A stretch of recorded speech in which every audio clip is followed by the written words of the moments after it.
traffic today. Is it all right? Really well. Oh, good. Yeah. Surprised me again. Another big truck just drove. Really?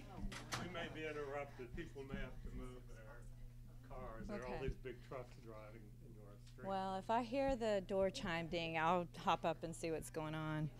So while Robbie gets situated, just a quick announcement. I'm Linda. Let me know if you have any questions. I'm the Discovering Buddhism assistant. The homework number 4 for tonight is now out on the table, so be sure to pick that up on your way out this evening. And we will be staying again, if you would like to, for a discussion group afterwards, just right out here at the table. And don't forget to silence your cell phones, and I think we're ready to go. Thanks.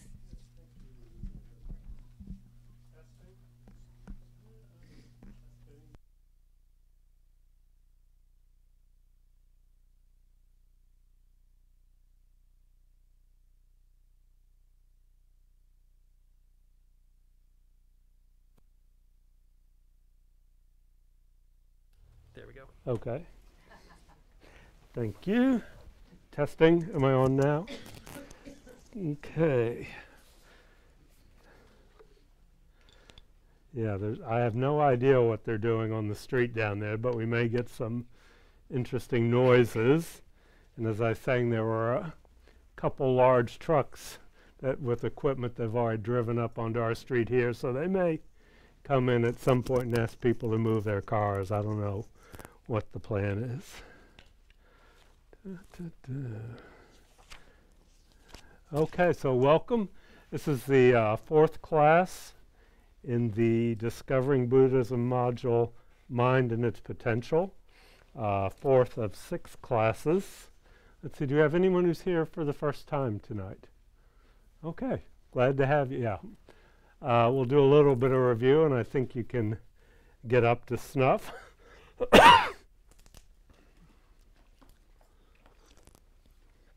We're going to start with some meditation, and we'll do some prayers before we do the actual meditation. So if you have the gold prayer book, turn to page 34. And if you have the white book that's in the back of the seat covers, if you're sitting in a chair, you can just open that to the first page. 2 weeks ago, I looked at the refuge and bodhicitta prayer, which we'll say again tonight. And then last week we talked about the 4 immeasurables. And so tonight I wanted to say a little bit about the 7-limb prayer, which is on page 35. And then next week we'll talk about the mandala offering. And you'll have a complete set of Buddhist prayers at your disposal, if you're so interested. Okay. There are lots of versions of the so-called 7-limb prayer. The 7-limb prayer encompasses 7 different actions of body, speech, and mind. They're all things that we imagine with our mind. And as we mentioned last week, we're saying these prayers for the positive impact, the positive imprint that they place on our mind stream. So the first limb is what's known as prostrations, the limb of prostration, where we imagine that we're prostrating with our body, speech, and mind. Okay, it means bowing down before, and we imagine that we're bowing down before all the Buddhas, all the people who are not gods, but excuse me, human beings like ourselves who have achieved the state of enlightenment, complete development of the mind's qualities of wisdom and compassion. And just as a gesture of respect, we can imagine that we're prostrating in front of them. The second limb is offerings. I present clouds of every type of offering, actual and imagined. So again, we As we say this line, we visualize that we're making offerings of everything wonderful in the universe to the enlightened beings. And it means not just physical things that are wonderful, but offerings of our practice, our mental attainments. We offer all of that to them out of gratitude for the path that they've shown us. So that's the limb of offering. The third limb is the limb of confession. I declare all my negative actions accumulated since beginningless time. By negative actions, we refer to those actions of body, speech, and mind that cause suffering, both for ourselves and for others. And then we assume that we've committed negative actions not just in this lifetime, but in countless previous lifetimes. The next limb is that of rejoicing. We rejoice in the positive actions, which refers to actions that lead to happiness. We rejoice in the actions of both the enlightened beings and all other non-enlightened beings, such as ourselves and other human beings. And then we, the next limb, remain until the end of cyclic existence. So this is the limb of requesting that the enlightened beings stay present and make themselves available to us. And then the next limb is requesting the teachings. Turn the wheel of Dharma. Excuse me, I've got a terrible tickle in my throat. We request that they turn to the wheel of Dharma, which means teach. All that the Buddhists can't take away our sufferings or our problems. All they can do is teach us, show us by their example. So that limb is requesting that they teach us. And then the last limb is the limb of dedication. We dedicate my own merits and those of all others to the great enlightenment, which means the enlightenment of all sentient beings. Okay? So that's the 7-limb prayer. And you'll see lots of different versions of that, but that's a very short one that we recite here. Oh, thank you. I'll give one of these a try. Thank you.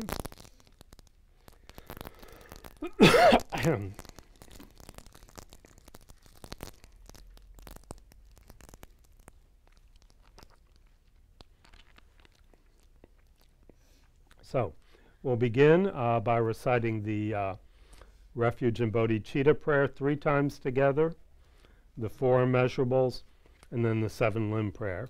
And then we'll follow that with a meditation session. So refuge and bodhicitta 3 times. I go for refuge until I'm enlightened to the Buddha, the Dharma, and the Supreme Assembly. By my practice of giving and other perfections, may I become... I go for refuge until I'm enlightened to the Supreme Assembly. By my practice of giving and other perfections, may I become a Buddha to benefit. I go for refuge until I'm enlightened to the Buddha, the Dharma, and the Supreme Assembly.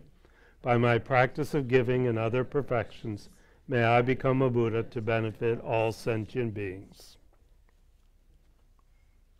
May all sentient beings have happiness and the causes of happiness. May all sentient beings be free from suffering and the causes of suffering. May all sentient beings be inseparable from the happiness that is free from suffering. May all sentient beings abide in equanimity, free from attachment for friends and hatred for enemies. Reverently I prostrate with my body, speech, and mind. I present clouds of every type of offering, actual and imagined. I declare all my negative actions accumulated since beginningless time. of all holy and ordinary beings. Please remain until the end of cyclic existence and turn the wheel of Dharma for living beings. I dedicate my own merits and those of all others to the great enlightenment.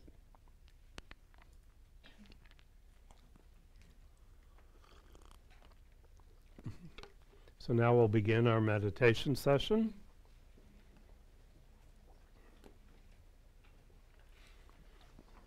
Start by establishing your posture. Your back's a little bit straighter than you normally sit. Your head is straight on your shoulders.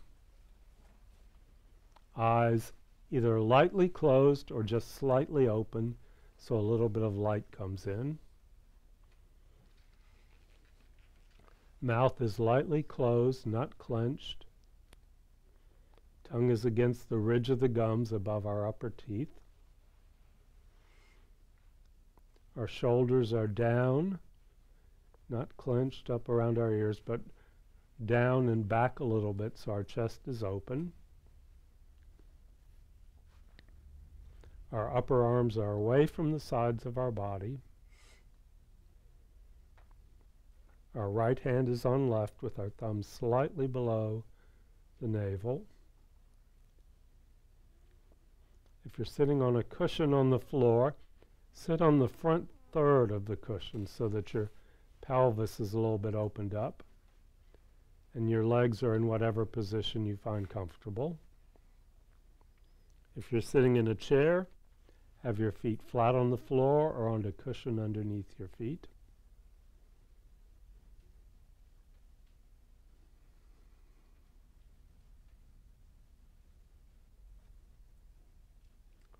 And just take a moment and scan your body, working from the top down. Identify any sources of stress or tension or discomfort now and address them so that they don't become a distraction in the meditation. The point of the posture is not to make yourself uncomfortable or stiff, but establish a solid, self-sustaining posture that you don't need to pay attention to once the meditation is started.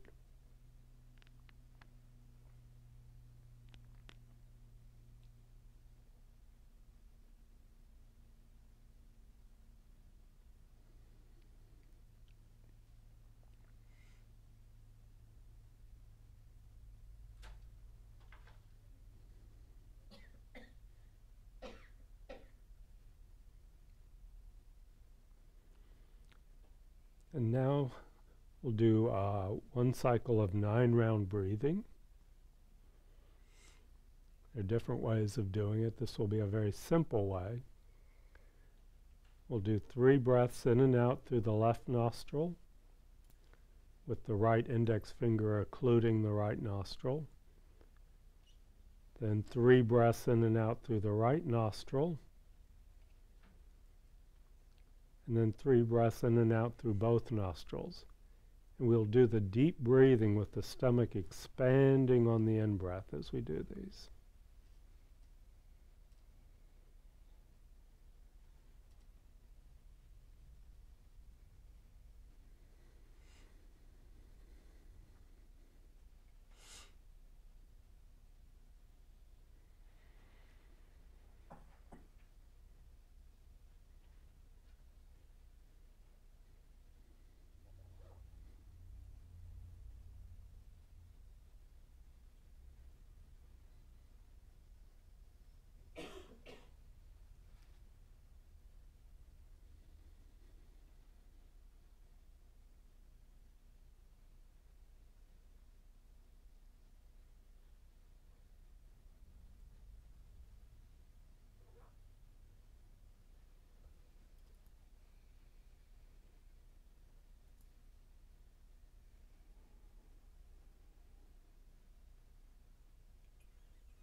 And now we allow our breathing to return to its normal pattern.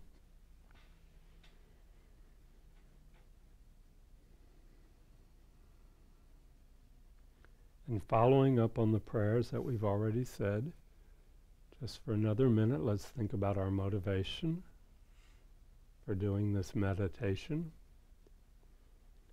And even if it comes with effort, not easily, let's generate the bodhicitta motivation.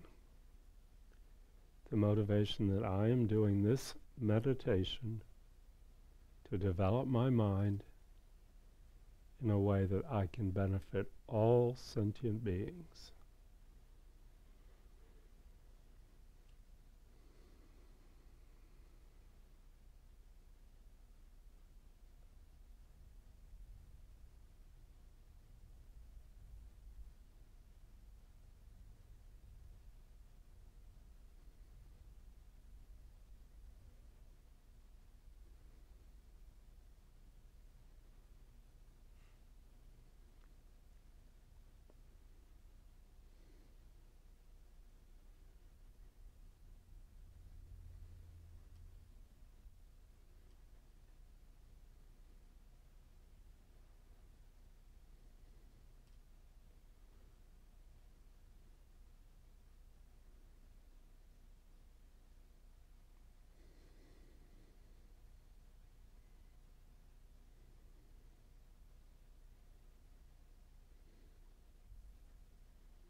And having set our motivation, we can begin the meditation, a simple concentration meditation. The awareness is placed on the movement of the breath, the movement of air in and out through our nostrils. Just that very simple physical sensation. A tactile sensation. Nothing more, nothing less than that. Mind on the breath. Mind aware of breath. Mind identical in a way with the breath.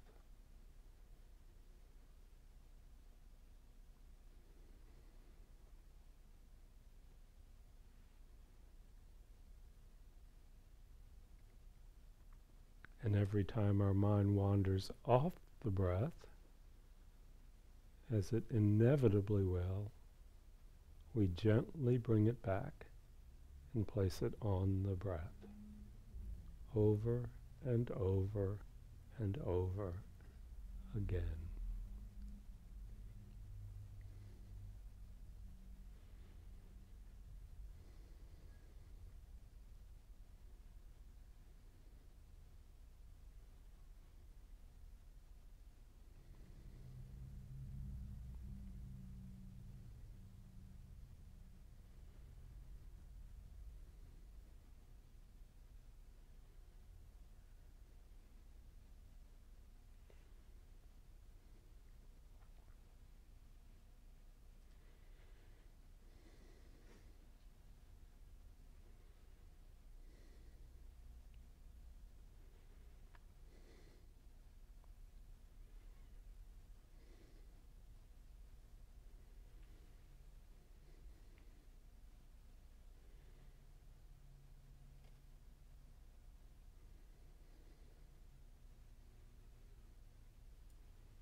meditation with a brief mental dedication.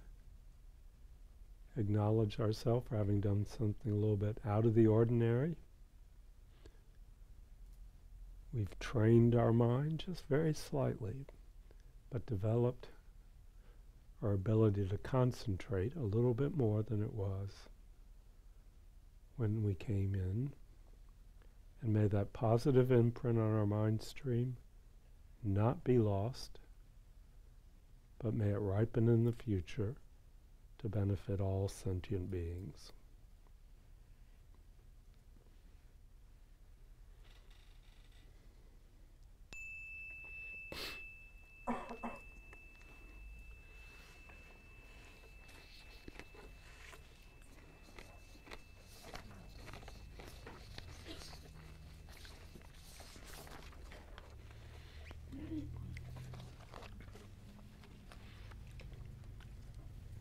Any questions or comments about that meditation or anything in the prayers that we went through earlier?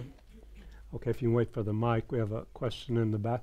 Linda, can you turn the heat down a degree or two? It's a little stuffy in here. Thank you.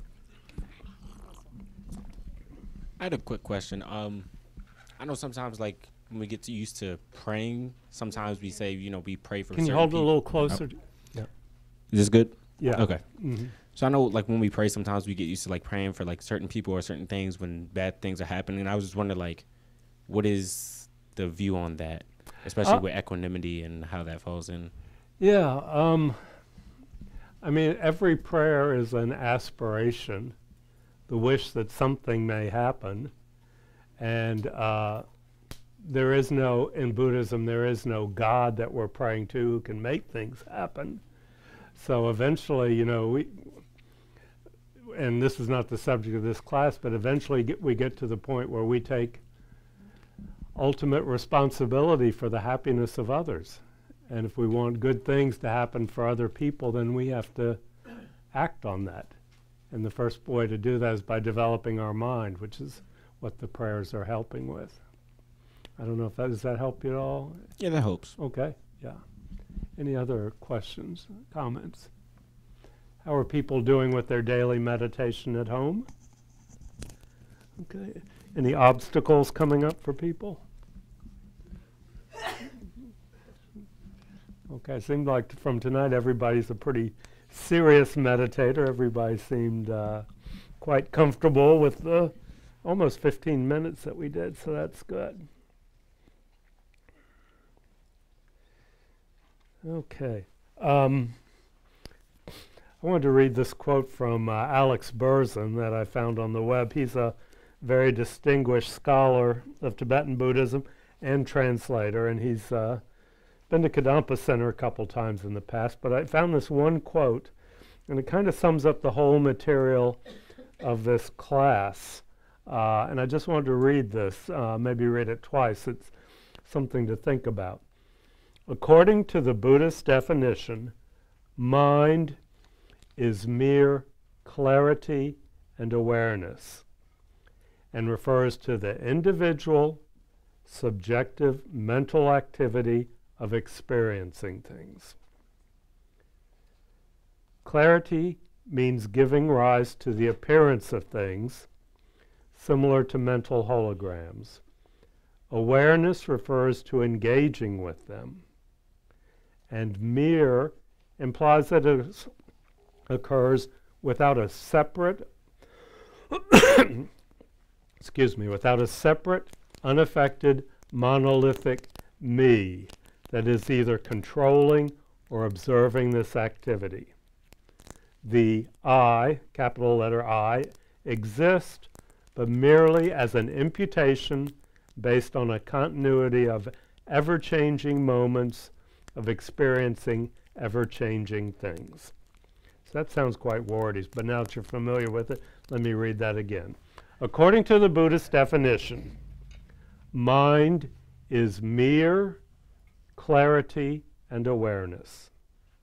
Our mind is nothing more than clarity and awareness, and refers to the individual, i.e. my particular one, subjective mental activity of experiencing things, experiencing physical objects, experiencing emotions, experiencing memories. Clarity means giving rise to appearances of things, similar to mental holograms. Okay? So the cup, now this is not the subject of this class, but he's saying that the cup is like a mental hologram. Okay?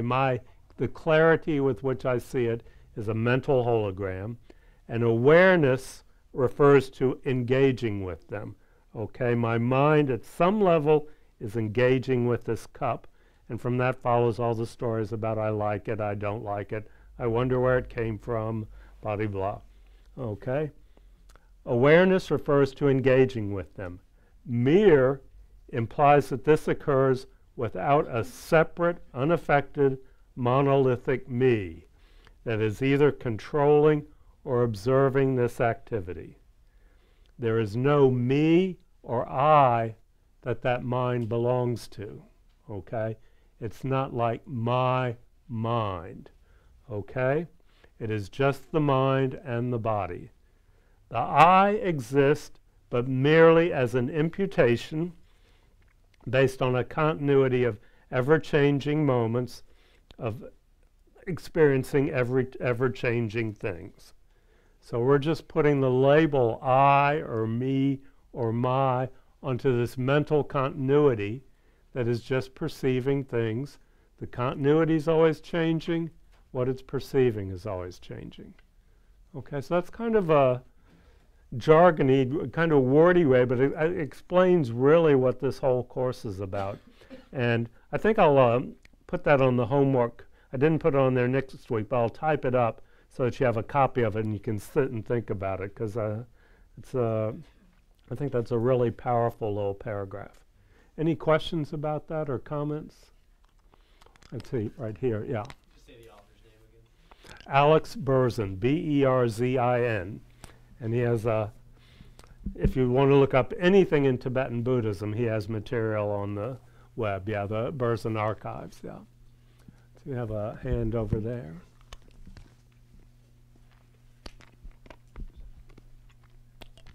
Can you explain the I again? That's a whole other course, but yes. Just what you went over. Okay. He's saying the I exist. We're not saying we don't exist or nothing exists. But what he's saying, this I, or me, or self, is imputed, is something that we project onto this ever-changing continuity of mental phenomena and a body, okay? Mind and body come together temporarily, and we impute an I, as he describes it, a monolithic, separate I, an I that mind and body belong to. And he's saying, no, there is not an I like that. There's just the imputation, just the label of an I that we put on the union of those two phenomena. So is this suggesting that mind is universal? What do you mean by universal? That it exists and it is not broken up into compartments by eyes. No, I don't think he's saying that at all. He actually says, he says mind refers to the individual subjective mental activity of experiencing things. So it's your individual subjective experience that is your mind. Okay? Just because you, in the way you traditionally think of it, don't exist, you still exist. Again, we have to use that terminology of saying your mind, like there's a you it belongs to. That's just talking conventional terms. But he's not saying that it's just one universal consciousness. Okay, very much personal and subjective. Any other comments? Yeah.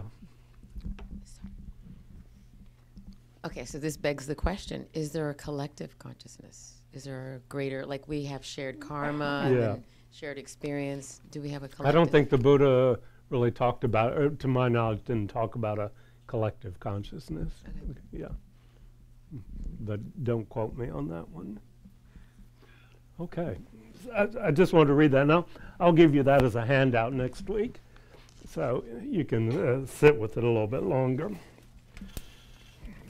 Okay, review time. The four things you have to get out of this class if you expect to pass. If you can't remember these, you're going to be drummed out ignominiously. Okay, we've talked about this class is about mind, so we have to get clear on what we're talking about. And there's certain characteristics of mind, according to the Buddhist model, that we've talked about for the past couple weeks. The first is that mind is, let's say it all together, non-physical. Okay, it's not the brain, it's not the body. It's that non-physical aspect of our being. Okay, just wanted to outline these again. Second is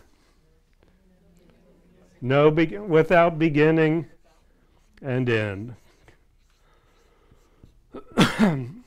No first moment of mind, no last moment of mind.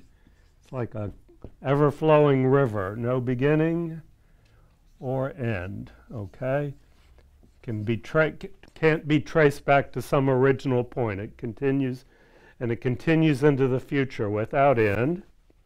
The third is no fixed qualities. Okay. And there are a lot of other words we use. No fixed qualities. And the simplest thing is to say it's empty. But we also say it's clear. Okay? And Geshe-la actually talked about this yesterday morning. Did people hear him? He was talking about this, and he brought up the image of the mirror that you brought up last time. You know, and I think that's a very interesting image to think of our mind as a mirror, in that it reflects that cup, but the cup is not in the mind, okay? It's not in the mirror. And then it reflects the cushion.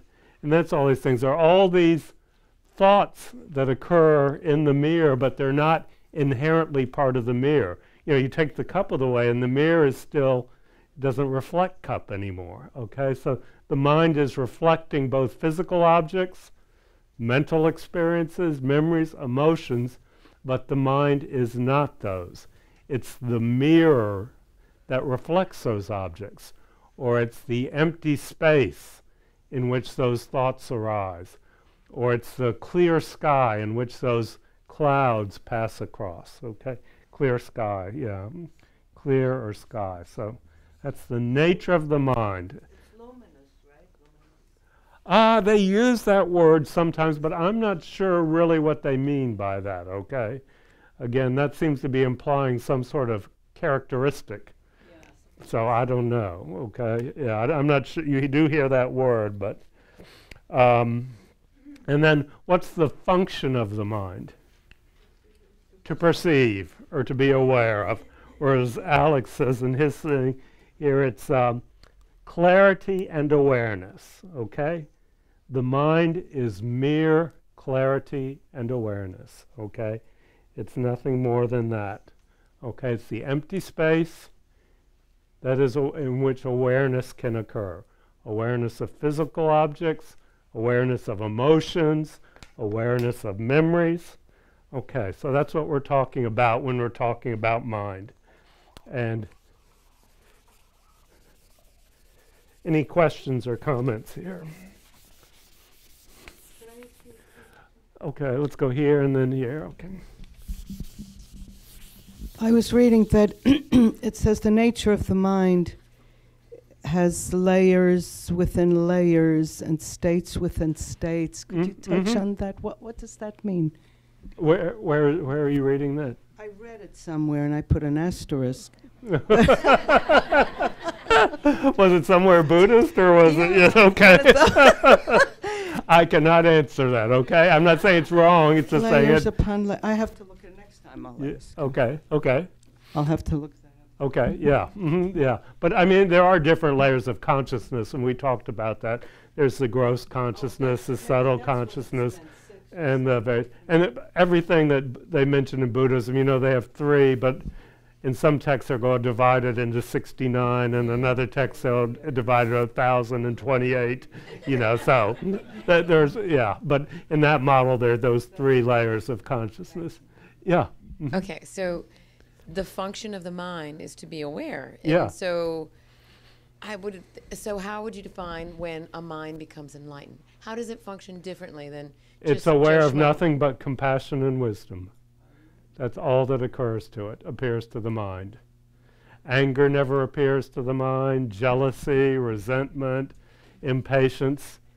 It's just an empty space that's aware of nothing but compassion and wisdom. Okay, and then how are objects or things or memories reflected in an enlightened mind as opposed to a non? Yeah. Yeah. Again, these questions about, what is the mind of enlightenment like are really, interesting to think about, but, we're kind of talking off the top of our head. But there's no attachment, okay, to physical objects, okay? There's no resentment, there's just none of the negative stuff that we have. Even, it doesn't mean a Buddha certainly sees a cup, okay? But he sees everything about the cup. He sees how it was made, why that cup's here, why it exists. It's the cup's ultimate emptiness. He sees all that. But he doesn't become stupid and not see a cup, or walk in front of speeding cars, yeah. They still have a mind that functions conventionally, yeah. Mm-hmm. This might be jumping ahead, but can we, it's kind of in vogue to practice awareness and mindfulness. Yeah. Mm-hmm. But I just kind of want to put this out there as maybe why we're all in here versus, doing this at, there's mindfulness-based stress, something or other at Duke Hospital. Mm-hmm. Why are we all here versus Duke Hospital? That maybe the difference between this type of mindfulness is because we're focusing on compassion and wisdom. Yeah. Mm-hmm. Versus just because the mind has a lot of potential for all sorts of things. And so if you bring awareness without that compassion and wisdom focus, then we can really cause some damage. Exactly. Yeah. I mean, you can develop the mind so it's very aware of killing and stealing and horrible qualities. That's not enlightenment. But you can bring some of those characteristics of concentration and awareness to non-virtuous thoughts. Yeah. Mm-hmm. Yeah. Okay. Okay, so that's a little bit about the nature of the mind. I think I want to make sure we're really clear on that before we move on to the second main part of this course. And Geshe again talked about this yesterday. There was a question about what is Buddha nature? And he was very specific that it doesn't mean that we have a little Buddha inside of us that's just been covered up by all sorts of dirt, or that we're already enlightened and don't know it. That's according to the Buddhist point of view, that's a terrible contradiction in terms. You can't be enlightened and be that stupid at the same time. Okay, so he did use the word empty, the Buddha nature, and it's defined in all sorts of different ways, but the way we talk about it most commonly in this tradition is that it's our potential to become enlightened. If we understand that our mind is empty, that it has no fixed qualities, that means it has the potential to develop any positive qualities that we want to put there, that we want to create the causes for. And so each of us equally has that potential to drop those habits of mind that don't work, that cause us problems and cause others problems, and replace them with positive qualities that cause happiness both for ourselves and for others. So that's the incredibly optimistic part about thinking about this model of the mind. It's not, like we're, for example, clinically depressed and we can hope, with 10 years of psychotherapy and some good medicines to get a little bit less clinically depressed.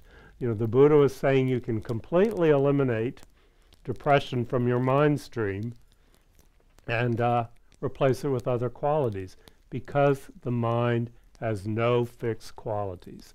None of that, what seems like garbage to us, is permanent. Okay? It's all changing and impermanent, and the parts that don't work for us, we can change. We can develop new habits. Not easy, but that's a possibility. So I want to be really clear that we have this idea of our consciousness, our mind, is this vast, empty space in which anything is possible. Both really terrible and horrible thoughts, but also completely wonderful and joyful thoughts. So that's really the message of the first part of this class. So let's do just a real short meditation.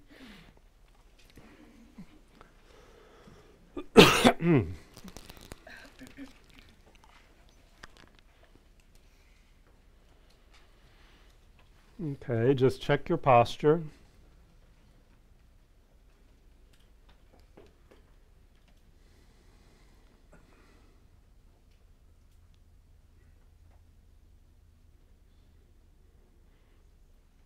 Couple deep breaths from the abdomen.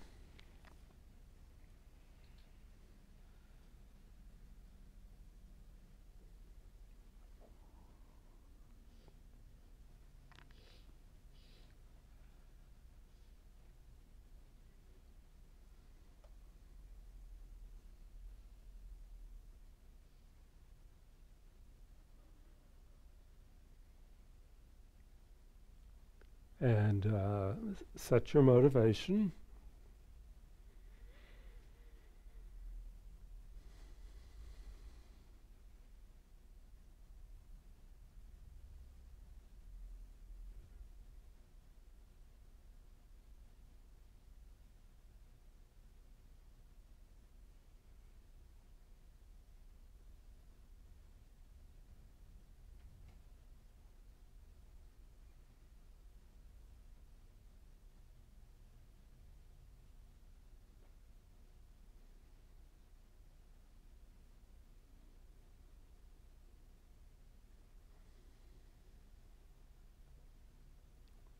And now just a minute of mind on the breath.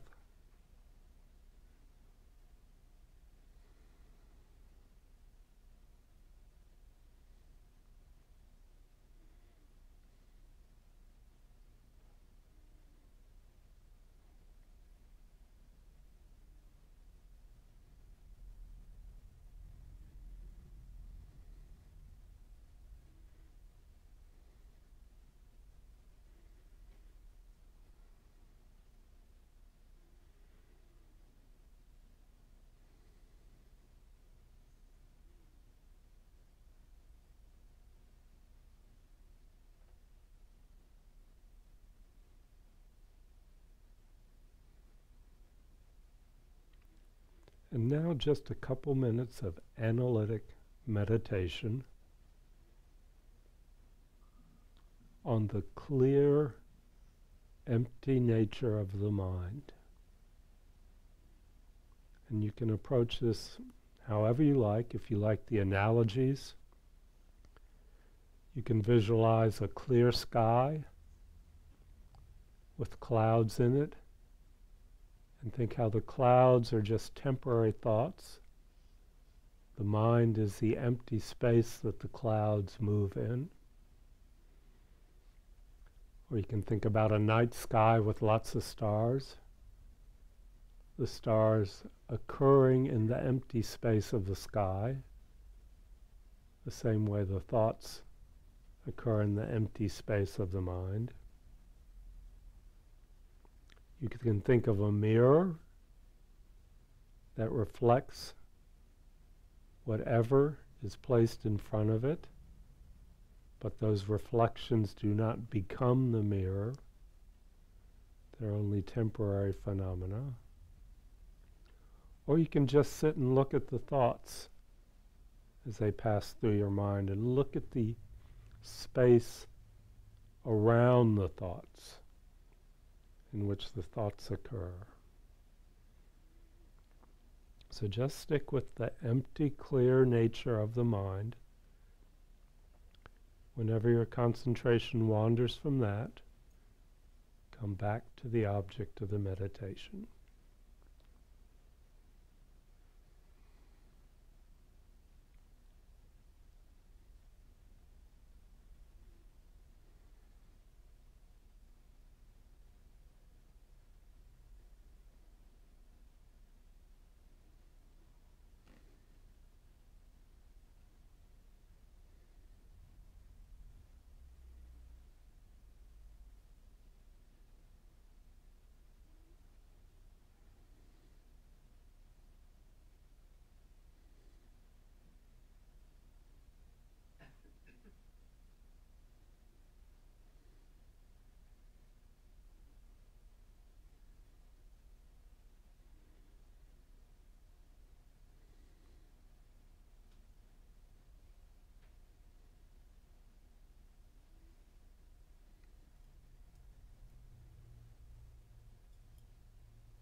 And you can do a brief dedication to end your meditation.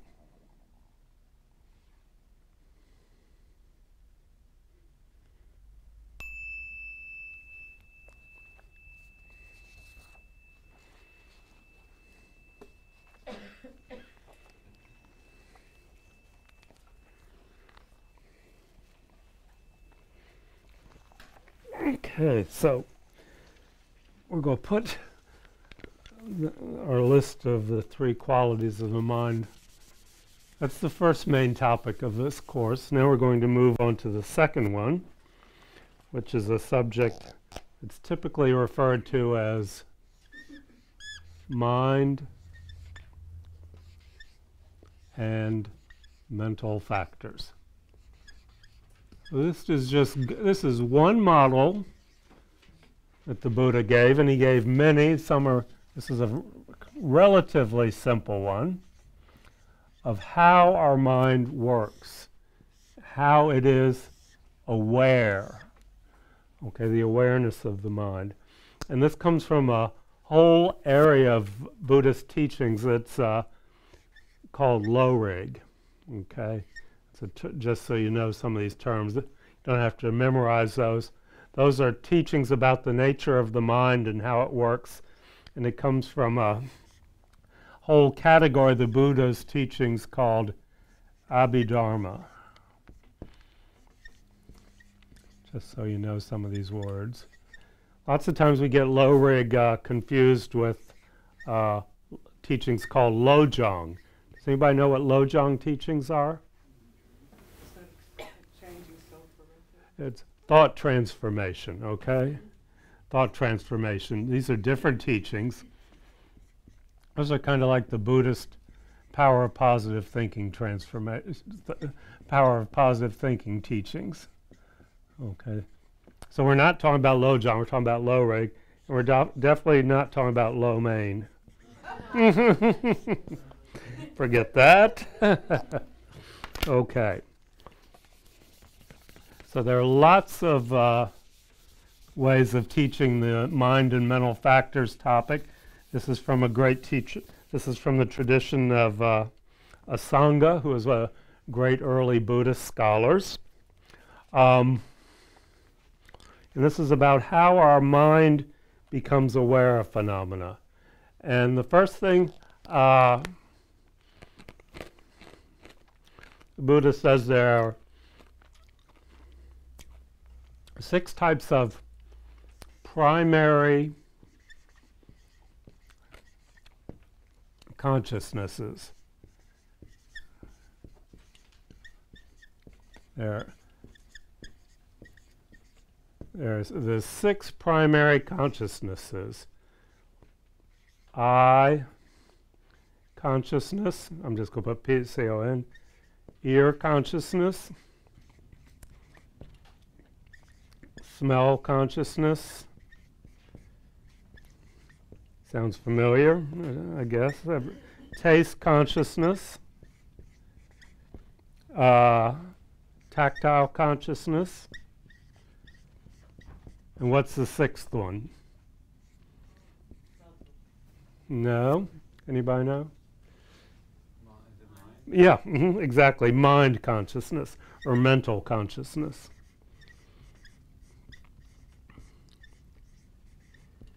These are, the Buddha is saying, when my mind becomes aware, well, let's see, I'm not going to touch it because that's complicated. When my mind sees the cup, okay, at that first instance, there is a moment of I consciousness that arises in the empty space of my mind, okay? And that, all it is direct perception. It just perceives the visual aspect of the cup without even labeling it, without describing it, without thinking about it, without comparing it to other cups, without saying that it's pretty or ugly, just direct perception of that phenomena that we call a cup. Okay? I consciousness arises and is aware of cup. In the same way, when we hear a sound, a moment of ear consciousness arises. When we smell something, a moment of smell consciousness arises. When we taste something, or when we feel something, or when we think, remember, emotions, thoughts, plans, everything that's a mental phenomena, there is a moment of mental consciousness that perceives that, is aware of it, okay? direct, undifferentiated perception without even a name on it, okay? And it's done through in these first 5, through the with the assistance of the sense organs, but it's not the eye. It's a mental consciousness that has a direct perception of cup. Okay, these are the primary consciousnesses, and they're arising continuously, one after another, in this space, that empty space that we refer to as mind or consciousness. So these are kind of subdivisions, or a way of describing the thoughts that are occurring in our mind, okay? These different types of consciousness. Okay? Got that? 6 types of consciousness that arise in the mind based on what they are becoming aware of. Okay? And it all gets, ultimately, it all gets back to karma. Okay? If I have the karma to see that cup, it's my karmic imprint that causes that I consciousness to arise in my mind. It's not just random, it's all the results of karma. So we have 6 primary consciousnesses. Okay, that's, as you see, everything, there's a number of everything. And these, yeah, wait for the mic. So number 1 through 5 is pretty clear to me, eye, ear, and so forth. Can you speak on the 6, on the Yeah, mind? the 6, okay, in the same way that my mind perceives cup, is aware of cup, my mind is aware of a moment of anger. Or thoughts, or it can be 2 plus 2 is 4, okay? That is a mental awareness. My mind is aware of that. That's not inherently, permanently part of my mind. That's a temporary mental phenomena my mind is aware of, okay? So that's a mental consciousness that's it's basically being aware of anything that's not physical, okay? The first 5 are physical awarenesses. The 6th one is awareness of anything that's not physical, okay? Okay, so going back to your statement that it's all karma and that if you don't have the imprint, I don't know if that's the right word. Karmic seed, for yeah. seeing the cup, you won't see it. You can't see a cup You if you don't have the perceive karma it. to see it. So my question is, how would I ever see anything that's new? Like, say Is it computers predestination? a computer gets invented, Yeah. and I see it, but I don't have any past experience with computers because they're Yeah. brand new. Yeah. Or say you're a dog. Does a dog see a computer? Well, Does a dog have the karma to see a computer? I mean, similar situation, same sort of thing, yeah. to interpret it as a computer. Yeah, But I mean, we obviously see new things all the time. yeah, But That we can we still don't have have any- karma to, it doesn't mean we've necessarily seen that computer before. I mean, this is all in the class on karma, but we can have the karma to see something new, yeah. Yeah. Let's see, let's go in the back, Wendy.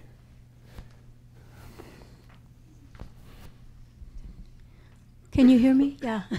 I was reading that emotions are caused by chemical reactions in the brain. Mm-hmm. And I know that this is true because when I'm really, really frightened or really, really angry, although I can recognize the emotion and sit with it, it doesn't necessarily mean that recognizing it makes it go away. No. I seem to have to wait a while before the sensation passes away. Mm-hmm. But I don't find the same thing with the other consciousnesses, with eye, ear, nose, tongue, body. Mm-hmm. I don't feel that they are, it's a chemical reaction. Yeah. So I'm wondering, is that true? Am I correct in that or not? Well, I think the Buddhist point of view would be, you know, they may be dependent on those chemical reactions, but the chemical reactions are the result of our karma also. Uh-huh. The fact that we're having those reactions in our brain that predisposes us to certain emotions is also determined by karma. Yes, I'm very sensitive to sticks on the ground since I lived in India, Yeah. but other people see a stick Yeah. and they don't get frightened at all. Yeah. Mm-hmm. Yeah. Thank you. So Anna, did you have a? Yes. Wait. Robbie, I read, and I didn't make this up. It's either His Holiness the Dalai Lama or Lama Yeshe or LYWA. Okay. Okay, that we are not aware of defilements in our minds. Is it because it's so subtle and so unconscious or whatever? That's one thing. And another, could you touch on personality? How? That's I'm not that going. was- I'm that going to was leave homework. personality to think. I want people to think about that still. Okay. I'm not going to touch on that. Okay, Well, I then. mean, we have all levels of defilements that we're not aware of. I mean, some are very So gross. how could we work on those? Purification. Or Yeah. But if we're not even aware, Yeah, you or can purify something if you're not aware. that you're of it. not even Yeah. aware of things. Okay. Okay, so we have these 6 primary consciousnesses, the 5 related to physical phenomena, the 6 related to mental phenomena, okay? And these consciousnesses are always accompanied by mental factors, okay, which we can refer to as secondary. They're secondary mental factors. They are what give the 6 primary consciousness is just direct perception, not even I like it, I don't like. The mental factors are what flavor that direct perception, and kind of go off with all these stories about everything. They come with the primary, or follow very quickly on the primary consciousness. And of course there's a number. Anybody know how many there are in asangas? No, that made it way too simple. In a sanga's model, how many mental factors are there? No, that's a good number that comes up, but not in this. 51. Okay, kind of like Heinz 57 sauces, but in this model there are 51 mental factors. Okay, so every primary consciousness is accompanied by some of these mental factors. Okay, not all of them. So let's see. Tonight I'm just going to list the different categories, and then we'll talk about these more next week. Okay, there are, divide, 5 always present.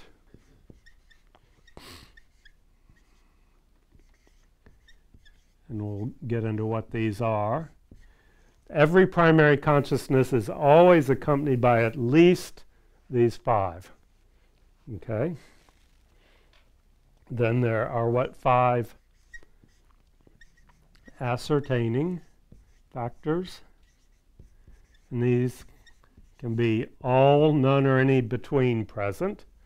So I'll put this mental factors. There 11 constructive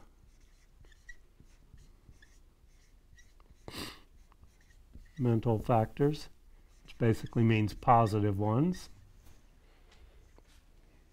There are 6 root disturbing mental factors. There are 20 auxiliary disturbing mental factors.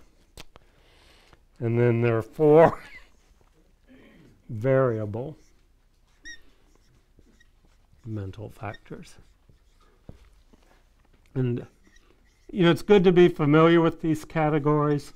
I don't think you need to memorize them, and certainly I don't think there's any point at this stage in the game to memorizing the 51 individual ones. But the virtue of this model is it helps us start to look at the content of what's going in our mind.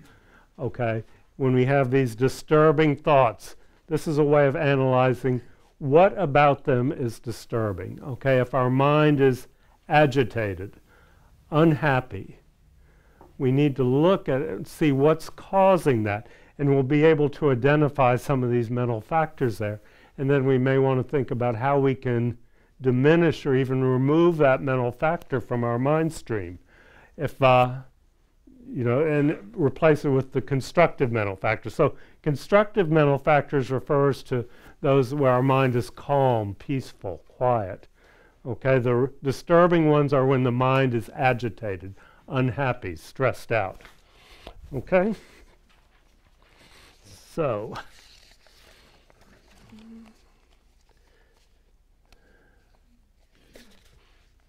any questions or comments about this so far? Okay, these 5 are present with every primary consciousness, the 5 physical ones and the 1 of mind. And we'll talk about these next week. And then these are variably present. Okay? Any questions or comments on what we've covered so far?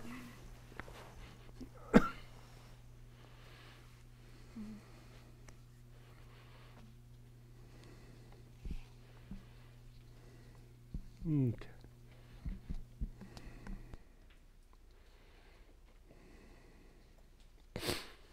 Okay, I think I'm going to stop there, actually. Yeah, I think that's enough material. I don't want to get too didactic tonight. Plus, this little cough is not real pleasant to listen to. Any comments before we finish up? Okay, so you get out early tonight. And I'm not sure what's going on with those trucks out there, but be careful. I heard it was, what is it called? The fiber, the whatever. Yes, fiber optic cable. Oh, okay. So get the homework, and then come back next week, and we'll go through all 51 mental factors one by one and get a sense of what they are. And that'll finish up our classes on the mental factors, and then the last week we'll kind of pull it all together and try and figure out why this is useful. Okay? Thank you. Good.